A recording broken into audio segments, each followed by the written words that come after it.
Ato igreet ato igsoon nga tos gawas no nga si Brother Domingo Marcira atong kauban sa CFD no.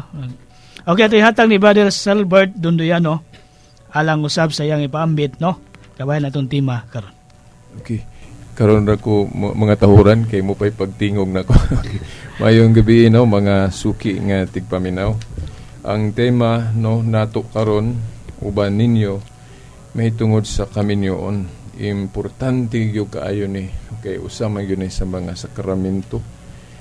Kuan lang no, tuguti lang ko ninyo nga mukutlo sa paragraph mubo raman ni nga gi asoy ni San Agustin no sa in English niyo ato lapong hubaron sa ato ng Binisaya.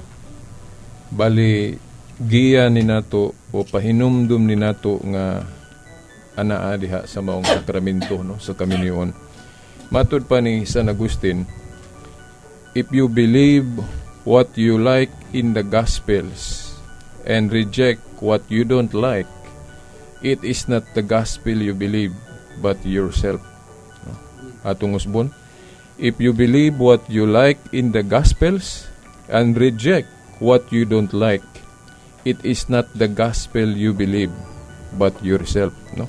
Kung nagtuo kuno ka o kita sa Ebanghelyo, o may laing Ebanghelyo man ni Kristo, apan imong gi-reject ang dili nimo ganahan sa maong Ebanghelyo, wala gyud ka tinud-anay nagtuo sa Ebanghelyo, kundili ang imong kaugalingon mo'y imong gituhuan. Now, unsa may mensahe? Sa pati motivasyon na brad, murag mao man ay gipambuhat sa uban natong maigsoon sa bampundok sa tinuhuan. Nga gi-reject nila ang uban, yun, ang gusto lang nila. Mura po yung lang gidawat. Mahimo attorney. Ang ako mo sintro ko sa mga Katoliko gyud sa atong kaminyoon. Yes, kay magtan-aw ko diha attorney sa bisan sa kauluhan, bisan sa Senado, sa Congress, daghan nila Katoliko. Apan ila man gipili ra ng Ebanghelyo. Kay ang uban nila dito man mo laban sa pagsupak sa Ebanghelyo. Unsa man goy Ebanghelyo god ni Kristo, no? Atong basahon ang Lucas 10:16, no? Mao ni Ebanghelyo sa Ginoo. Unya miingon siya sa iyang mga tinun-an, ang mamati kaninyo, mamati kanako. Ug ang magsalikway kaninyo, magsalikway kanako. Ug ang magsalikway kanako, magsalikway kaniya nga nagsugo kanako. Mao ni Ebanghelyo sa Ginoo, nga ngadto sa iyang mga tinun-an namulong siya, ang mamati kaninyo, mamati kanako. Ang magsalikway kaninyo, magsalikway kanako. Ug ang magsalikway kanako, magsalikway nga nagsugo kanako. Now, kinsa ba ning mga tinun-an nga gipasabot sa Ginoo? Siyempre, katong iyang mga gisugo, gi-authorize niya nga manudlo, nga mahimong murapog siya ba? Pero iyang himong spokesman, kay wala man siya maghinakog sa pagpanudlo. Unya, ang magsalikway aning iyang mga gisugo, sama ra nga nagsalikway niya. Now, sa ato gong panahon karon, kinsa man ning mga gisugo ni Kristo? Now, history will show us nga ang nangulog yun, mga obispo. Kay pananglit mo, adto ta sa buhat 1, katubang nabakanti ang katungdanan ni Judas. Igiingon man nga, kinahanglan dunay mo puli, no? Buhat 1:20. Unya, kung moadto ka sa King James Version, kana galing katungdanan sa mga apostol, obispo. No? Kay and his bishopric kuno sa King James Version, let another take, kaya bakanti man. So mao na, kung tanaw na to sa history, ang successor o mga sumusunod, kung importante yun yung maghisgot ag sumusunod, no? Kay kung baga ang ginikanan, kinsa may makapanunod sa iyang katigayunan, siyempre ang heredero niya, iyang anak. Ang nakapanunod po sa katungdanan sa mga apostoles, siyempre katong ilang mga gisugo pod, katong ilang gi-ordain, pinagi sa paglay og hands o ordination. History will show us, maulagi na mga obispo na to, mga Katoliko. No? So, buti pasabot nga, kung maminaw ta, dili na to isalikway ang mga obispo, so meaning, nagtuog ito sa gospel, kay mo may giingon diri ni Kristo sa Ebanghelyo nga maminaw ta sa iyang mga gisugo o mga obispo. Di ba? So, unya kay daghan man nato mga Katoliko, mo ako di lang sa kumato sa ubang tinuhuan. Bisag sa mga Katoliko lang nga kanang kugi kayo magsupak-supak sa gitudlo sa mga obispo. Pres anang mapabor man ta ng same-sex marriage. Nga ang mga obispo supak man na. Ang kanang mga bag-o ron, no? Nga kung but na hunaon, ato raman ang gusto. Di ba? Ang giingon sa akong subliyon na, ang giingon ni San Agustin, kung nagtuo kuno ka sa Ebanghelyo o niya imong gi-reject, ito pa, imo lang gipili-bili ba o kung siya gitudlo da sa Biblia o Gospel. Dili gyud ang Gospel may imong gituhuan, kundi ikaw, ang imong kaugalingon, kay imo mang gipili-pili. Pag ingon nga bawal ang divorce, musupak gyud ta. Diba? So, atong kaugalingon mo atong gituhuan, dili ang Gospel. No? Ang atong kaugalingon, ako sa akong kaugalingon, so, sa ako lang ba, no? Personal ba, kung di ko maglantaw sa kinatibuk-an mensahe sa Ebanghelyo, muuyod ko kanang divorce. Kay, di na magkakuan yung anong usap bagoy atong usahan kung kanang di na ito magkasinabot.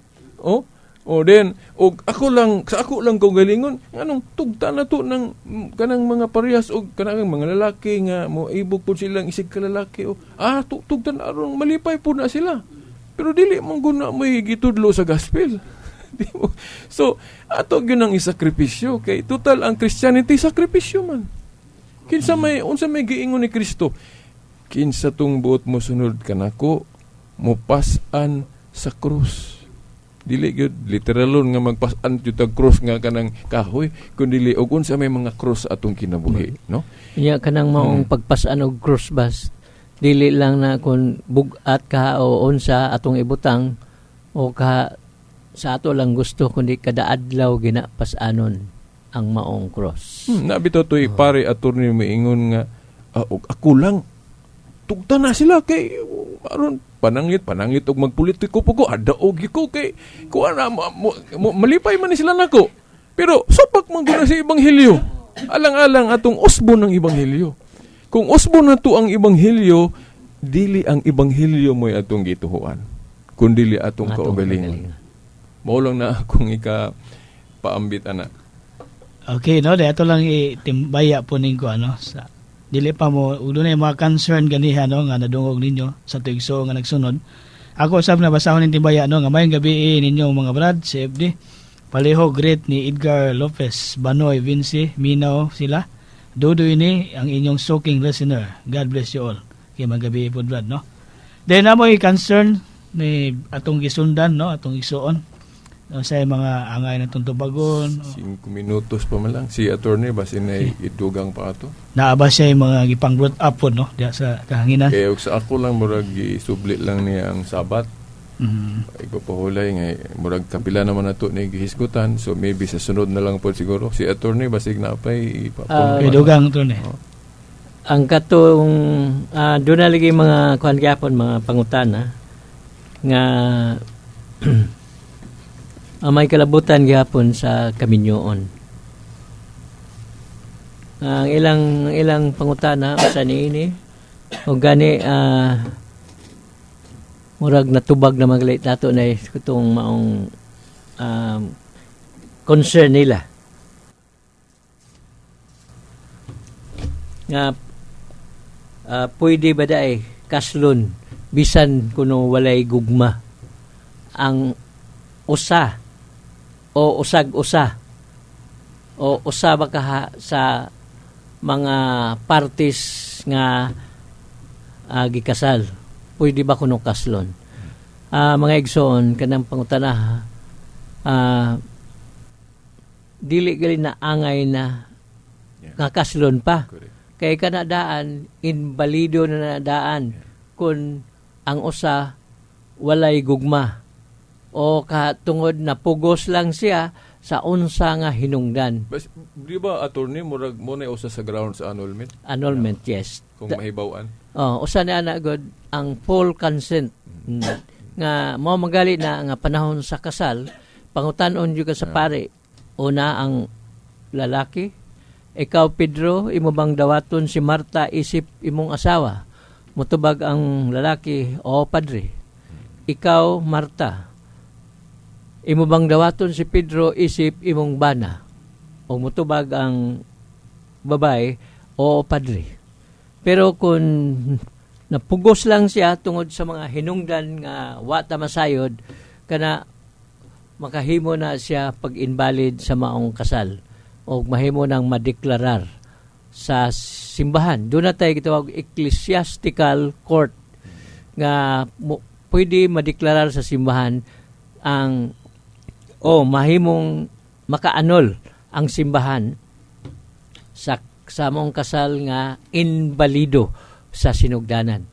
Pero ang uban sad moadto didto magpaanular didto sa atong gitawag og civil court sa korte. Then ang huwes maoy mo deklarar niini. So sa pangutana balikon ko kung pwede bang kaslon, dili ginaangay unta kaslon. Pero tay na nahitabo man nga nakasal siya kini usa kini ka invalido nga kasal. Kaya bang ingon nila attorney, sa to panasiyop ang pare pagkasal kay invalido man ito sa moral analysis attorney, wa man kahibalo ang pare. Yes. Kay gitapig man no. So dili yes. Siya wa siya maapil sa pagka-invalido. Correct. Kundili ang contracting parties lang. Then ang ilang kasal na himong invalido kay wala man na gitugan, di maginaitugan nila sa pare. Kay ang pare di gina mo kasal kundo na may mga kulang sa gitawag nitong elements of a contract. Pero kung ang pare attorney kahibalo siya nga duno na to'y bikil pero iya yung gikasal, diya siya na sayop. Diha siya na sayop. Pero kung wa siya kahibalo, blind siya kay namakak tong usa nila. Ang mga contracting parties, so wala siya may appeal sa maong sayop nga gibuhat sa mahimong bana o asawa. Sa to pa kanang i-annul attorney sa dihang na-discovery na. Na-discovery na nga, uy, wa man na ito'y love. Nakasal. Bisan to na-discovery ba, ulahin na. Pero wala diha ng mga requirement sa pagsugod. Nakasal, invalid na siya. Kung mo na siya gitawag og invalid from the very beginning. So, sa ang pagsabot ang attorney, walay balido nga kasal nga nahitabo. As if walay nahitabo. So, mo na nga ipa-declared nga annulled o annulment ang ilang kasal tungod nining maong kakulang sa mga requisitos o sa mga elements sa usa ka contract. Attorney, masaypan sa uban ba kay ang uban maingon nga kanang annulment press ra man nag-divorce no. Atong iklaro sila attorney nga kanang annulment declaration nga walay kasal na hitabo kay invalid man. Kanang divorce kasal gyud to legitimate pero giguba. Tungod na lagi kay siguro ang bana gwapo pa kayo sa sinugdanan nya karon mura nagsi so, lahi na ang tinanawan sa asawa. Dayon ang asawa sad sa sinugdanan, mura og artista karon medyo gwapa gyapon pero kana nang magtalikod. Pero di na sa pag-atubang lahi nang tinanawan ang iyang bana. So mao na ang buti-pisabot nato nga ang sa divorce doon na may mga rason niya na pero balido sa sinugdanan ang kasal o gubon lang pinagi sa pagdeklarar sa maong kasal nga pinagi sa diborsyo. Okay no, dayon mo na wala man tayo igong oras no. Salamat kayo sa inyong pagpaminaw. Sunod na punta Domingo pohon sa maog gyapong oras no og istasyon ang DXDR Armin Dipolog.